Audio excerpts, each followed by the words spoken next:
Okay, we're going to move on to chapters 11 and 12, which also happen to be the last two chapters of the book. So, hooray, you've made it to the end. Okay.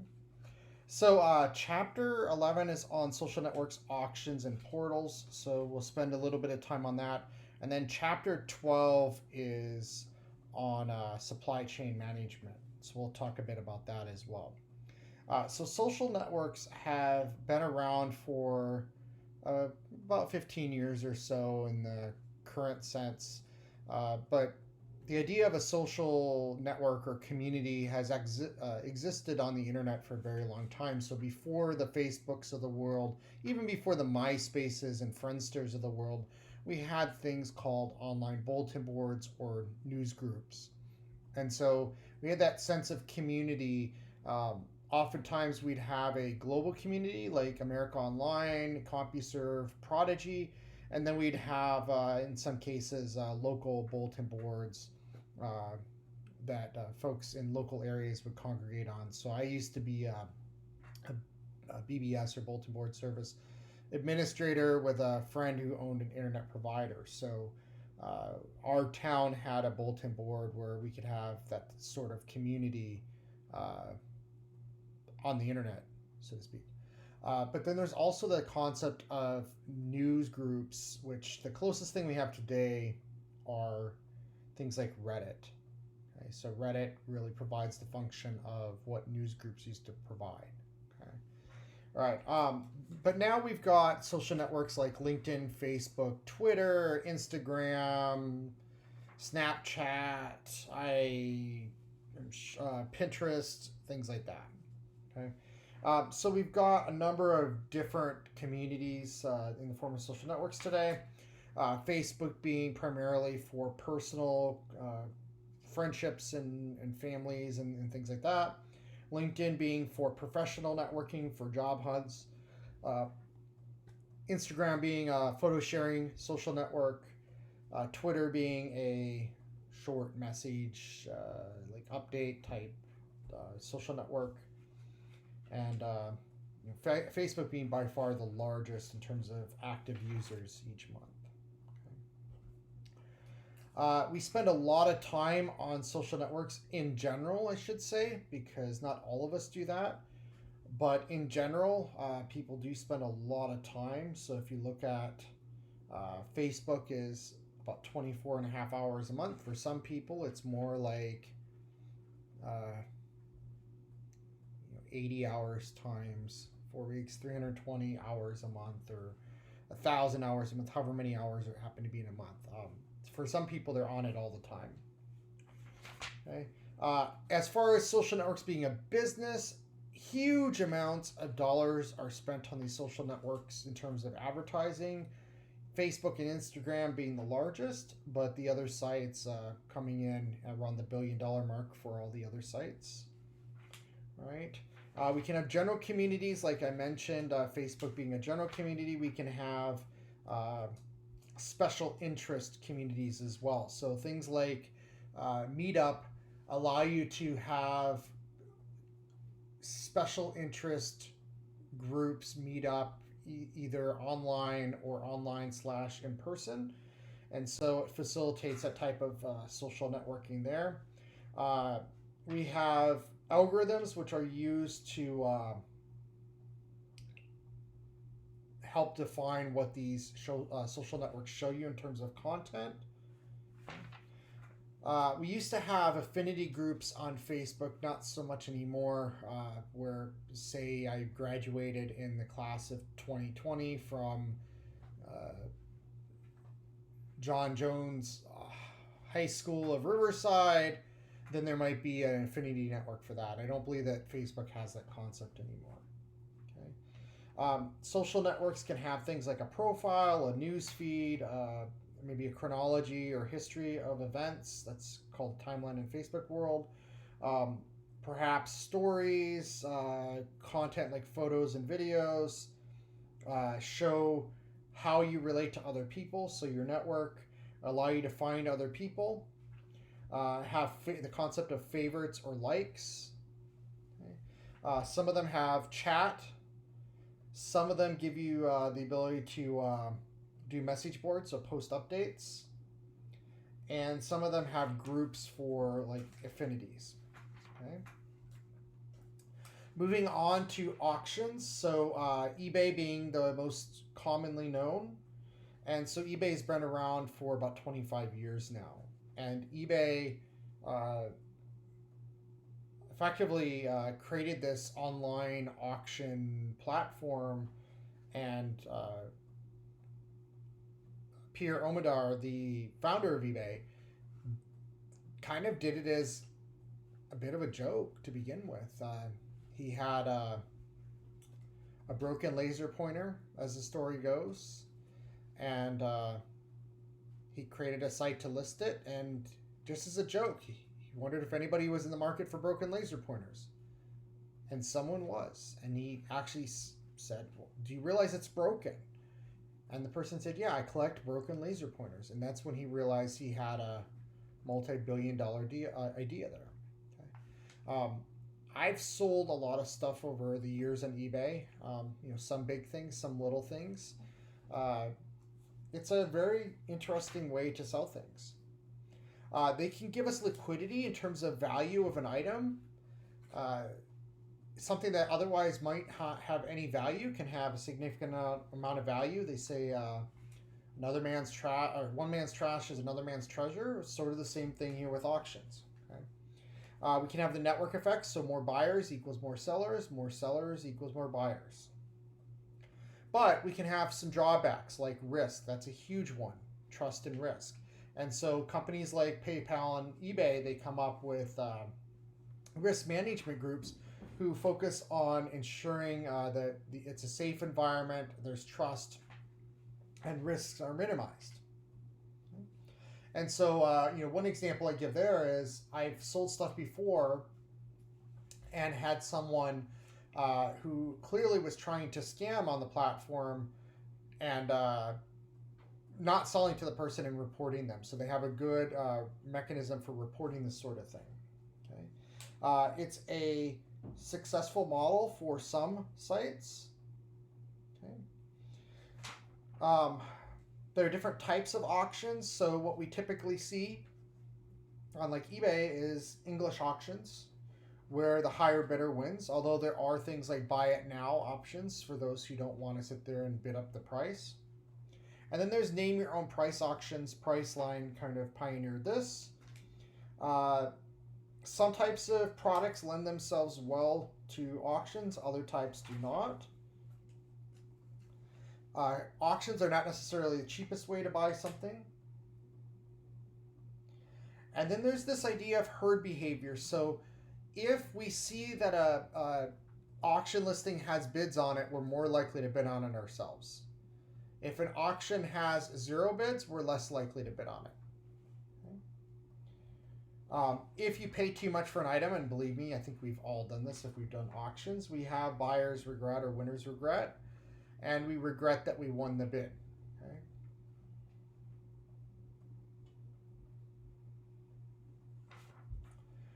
All right, portals, things like Yahoo, MSN, AOL are the consumer side.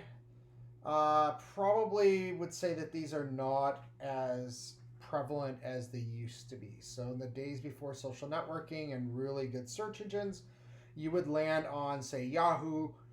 Maybe you would search there, but you would do your email, you would do your news, you would, do personals, whatever it might be, you would do it on that site. Not as common anymore. Now, businesses can have enterprise portals to help you navigate all of the corporate content. So this tends to take the form of a wiki internally. And so you can build a wiki page and thus a portal that everybody in the organization can use to find information. Okay. We can have general purpose portals as well as specialized portals, okay, for different markets. So a general purpose portal would be something like Yahoo, AOL. And then there are vertical market affinity groups. Law.com would be an example of that for lawyers. Focus content, ESPN for sports, Bloomberg for finance, WebMD for healthcare. as examples. Certainly not all the options out there. Portals can derive revenue from advertising. They can do deals with partnerships. They can do sales commissions. So if they get sales on the site, then they can get a commission from that. They can do subscriptions. And they can sell applications and games. Okay. Right, and so let's move on to the next chapter, which is chapter 12, the last chapter of the book. And let's talk about supply chain management a bit. Okay, so Amazon is a great example of building a really powerful supply chain. So Amazon has done, as of a few years ago, I don't know what it is today, I would imagine more, but it's done over $120 billion in just retail sales in 2017. So I'm sure it's more than that. They've also built a cloud platform for providing technology on a lease technology or rented technology to businesses who then run their businesses on top of the platform. By the way, AWS or Amazon Web Services is where the bulk of Amazon's profit comes from. But Amazon's also built a very large and complicated yet robust supply chain. So being able to get goods to the end consumer in sometimes as few as one day is pretty impressive, considering the scope of the items that Amazon carries. So they've built out transportation networks, trucks and vans and planes and I presume boats and other railroad cars and things like that they have for moving things across the country and around the world. But they've also built out all the technology needed to support that. Okay. They also have partnerships where they run a marketplace for other companies, and they provide the logistics sometimes for that as well. So not only do they have their own supply chain from the perspective of they go buy things from vendors who turn around and send them to Amazon, and then Amazon sells them on their platform. There are vendors that Amazon works with who set up their own shop, so you could potentially set up your own Amazon shop as well. Okay. In addition, there's also businesses that Amazon has for their own private label products. And so, well, actually, as an example, behind me, this is an Amazon private label shelf unit. That shelf behind me is from Amazon. It's a private label furniture that they've come up with. So there's, private label is a way for them to sell things still at a reasonable price, but make more money off it because they control all aspects of it. Okay. So that's pretty interesting. Also, the aspect that you can get things almost immediately, and I think in the next few years we'll be able to get things same day delivery. Some areas already have same day, but I think that same day delivery is going to be prevalent as drones and other forms of delivery, last mile delivery, become prevalent. Okay. Amazon supply chain and logistics operation is pretty sophisticated and on par with what you'd see from the likes of UPS and FedEx. Okay. Moving on, so B2B is business to business trade. So if we've got different firms trading amongst themselves, it's B2B commerce. B2B e-commerce is the portion of that B2B commerce that's enabled by the internet. And the supply chain of organizations tie their business processes, their systems, technology, information together in order to produce or distribute or sell, or sometimes all the above, products globally. Okay. So we have very sophisticated supply chains. And actually, I wanted to point out here, this COVID has actually exposed some weaknesses in our supply chain. So some of you might be supply chain management majors, and this is an interesting area for you to probably study in the future, is what exactly has happened that has enabled us to run low on certain things. Like, gosh, it's the last time I was able to buy Lysol wipes or Lysol spray was January here in California. When I went out to Florida a few weeks ago, uh, I happened to be in a grocery store and I saw that they had a shelf full of Lysol wipes. It was unheard of. Their stores were stocked. So why is it that the stores out here on the West Coast aren't stocked? I don't know. But I did buy up a bunch of Lysol wipes, not a ton because I'm going to save for others, but I think 4 packages of them because they do come in handy, and shoved them in my suitcase and took them back across the country with me. But there's something wrong with our supply chain if we can't get a basic household item like that. Same thing with groceries. When the pandemic hit, people panic bought, and they just bought, even if it was something they would never eat, they just bought it off the shelf. And the most obscure things that people don't normally buy off the shelf and usually sit there and never get purchased were being purchased. Things that never been out of stock before were out of stock. So very interesting to see how that affected the supply chain. Things are better, but you'll still see holes in the grocery store, holes in Target, holes in Walmart on their shelves. Okay? So having a supply chain is extremely very important as well.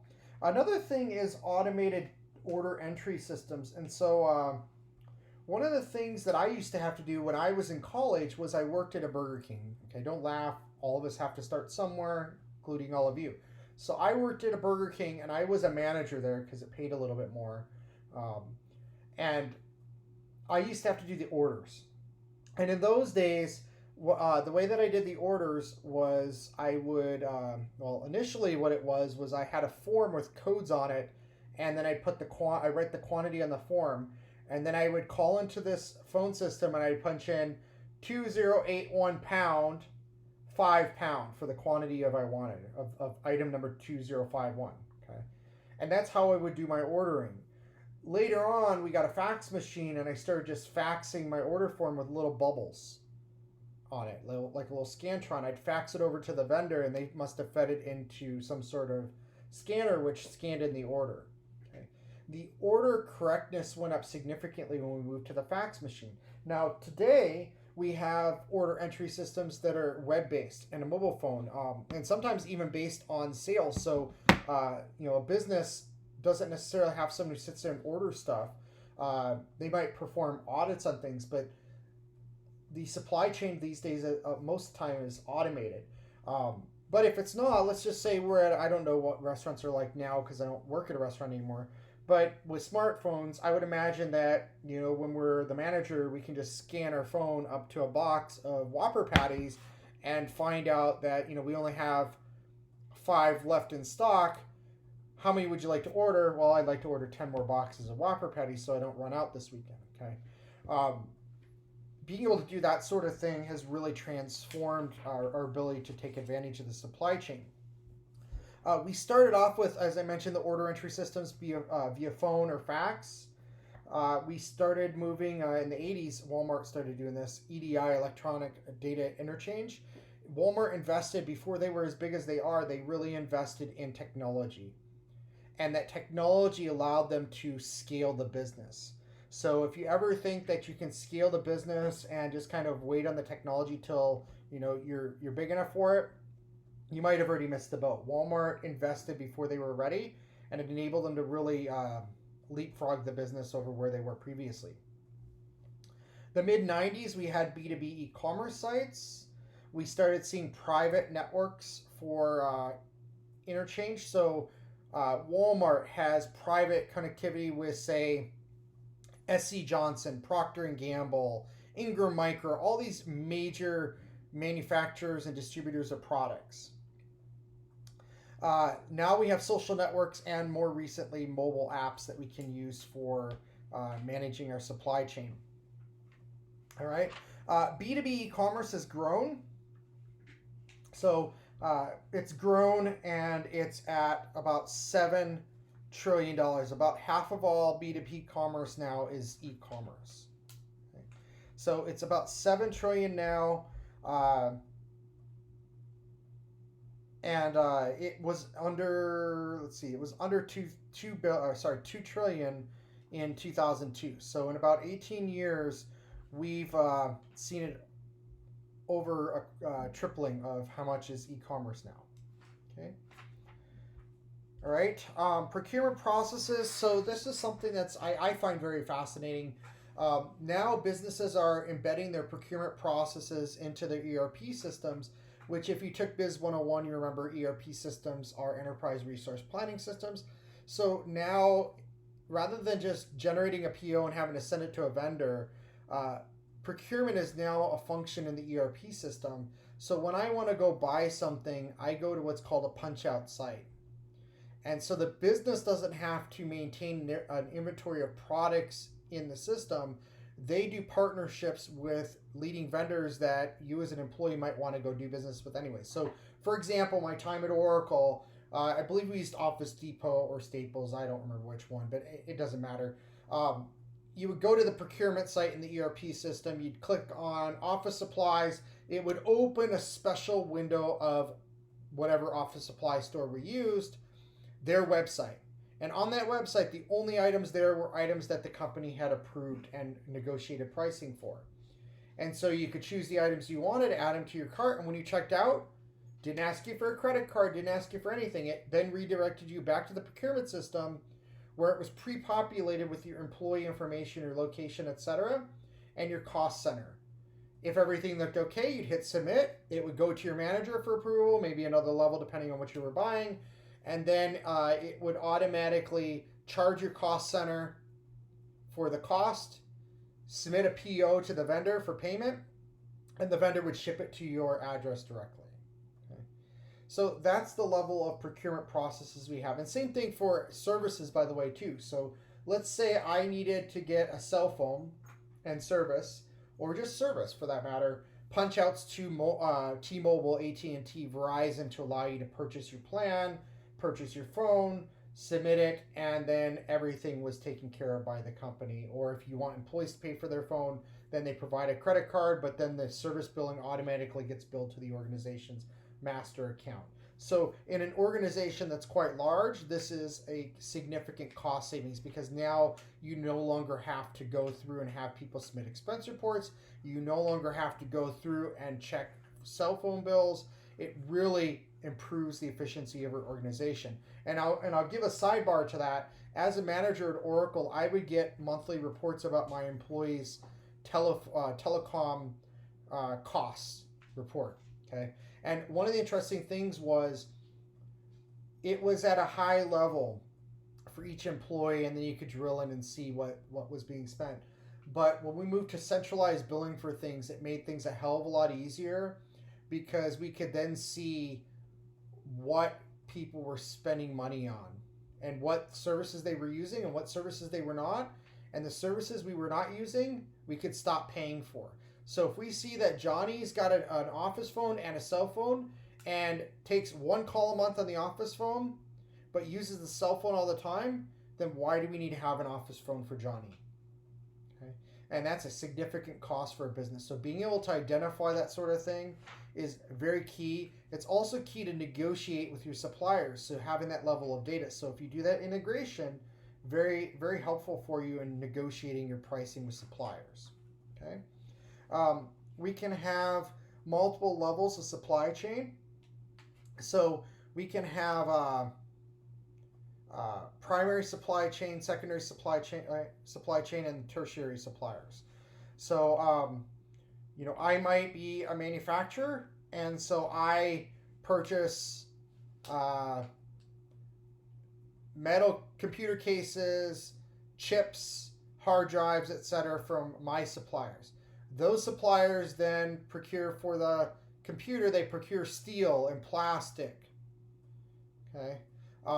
And then the steel supplier might procure iron and my gosh, I can't remember what steel's made from other than iron. So anyhow, it procures the raw ingredients that go into making steel, okay, or plastic or whatever the materials are. So that's our supply chain. If there's a problem getting iron ore, then the steelmaker starts having supply issues, and the supply chain issues go upstream to the factory, the factory can then not produce the computers, which means Best Buy runs out of computers to sell.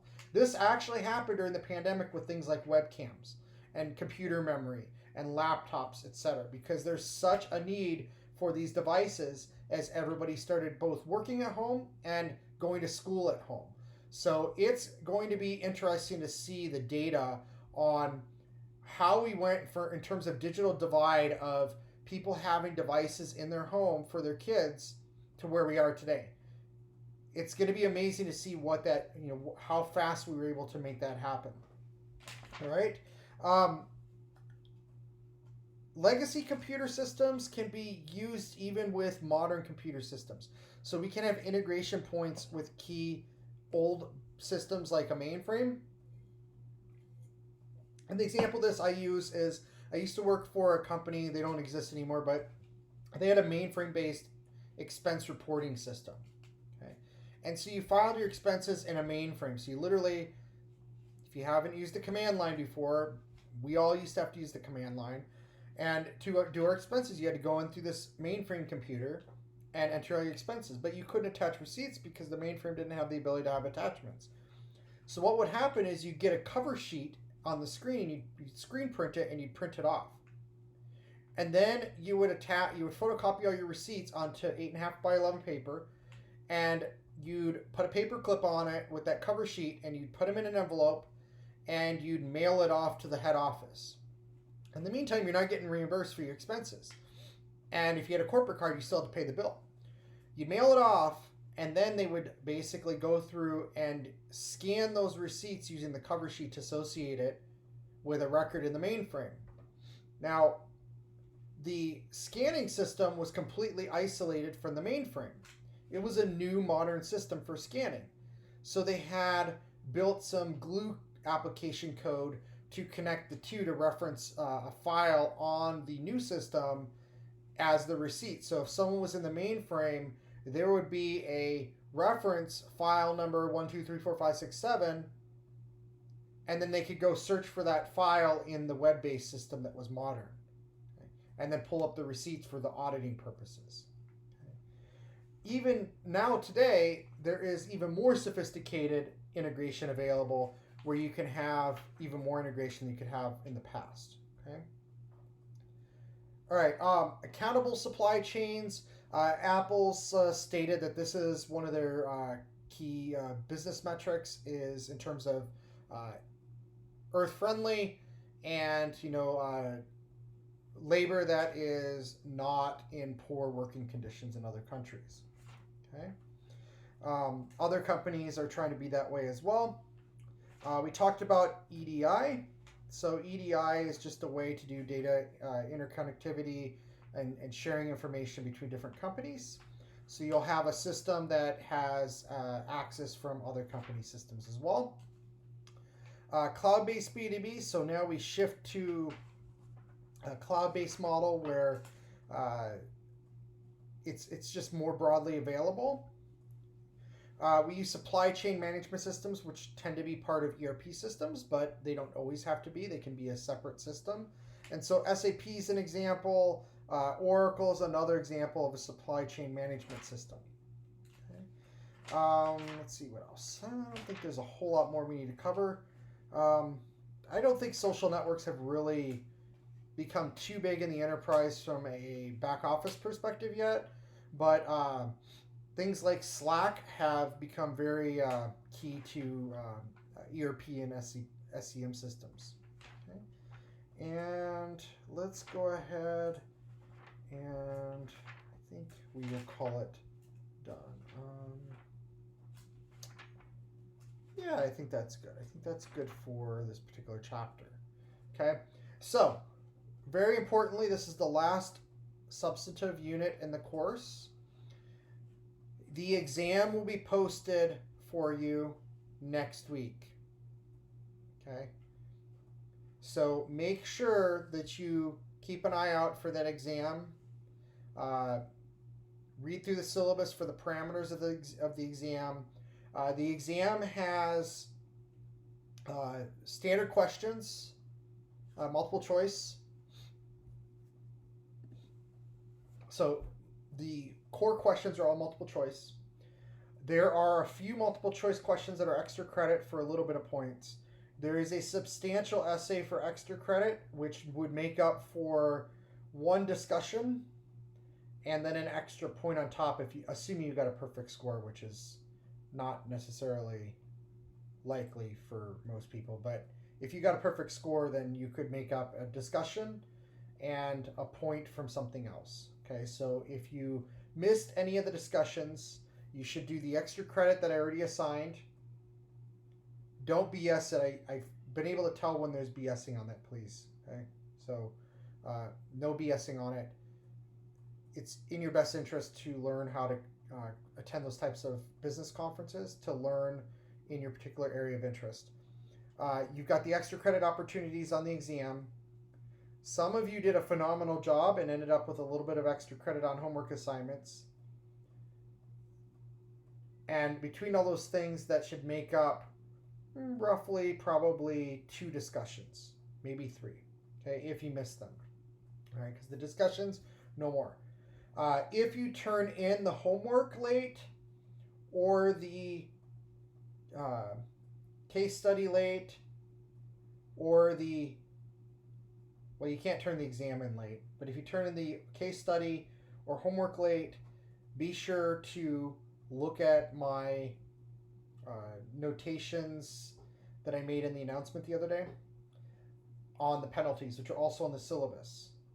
You risk losing a lot of points and going from potentially an A to a C minus simply by turning it in late. So it would not be in your best interest to turn things in late. It's better to just turn them in early. Okay. Now the exam, you can't wait till last minute. If you have an issue when you go to submit it, then you might be out of luck. Okay, so turn it in early. That way you're not turning it in when everybody else is turning it in and subject to iLearn issues. Okay, you have plenty of time to do it. If it were me, I would just get it done with and be done with it, and then you don't have to worry about it anymore. All right. So good luck with all that. And I will have the exam automatically go live this next week. So next week you will see the exam and you will have roughly about 2 weeks to complete it.